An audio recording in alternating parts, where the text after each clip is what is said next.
Gikapoy na ko. Karon yangyo ko sa imuha.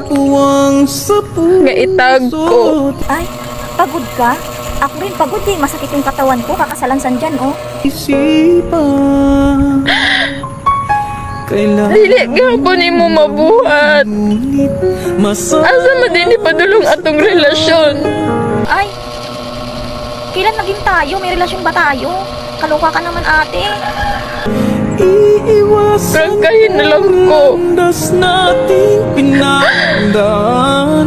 Dili na ako kaya. Kalimutan ka. Itag ko ba? Itag ko. Maubitaw kong nahibong ko sa imuan ng anong ingon man ka na atong relasyon na wala man tayong relasyon. Iprangkahan bitaw ka na ako na wala man tayong relasyon na unsa man ka, na unsa man na imong huna-huna. Basiglaing tao to imong kaistorya. Dito na lang. Ano dili mo kaya nga itag ko sa mga sweet post?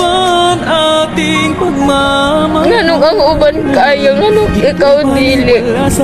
Gusto nimong i-post ka? Eh, maayo kay gusto nimong i-post ka. Sawa ko, hindi nga niya gusto i-post siya. May gani kay gusto nimong i-post ka. Kat ako'y iniwan. Itag ko ba? Dito na lang. Itag ko. May problema karon itag ka na ako. Nya kay itag ka na ako. Inya, masuko man akong asawa. Siya gani itagay na ako, masukupod siya.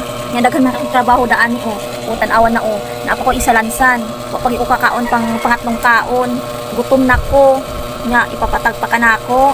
Sige, unya na lang kasi mukhaon sa ako ha. Luya pud nimo sige kang hilak diha.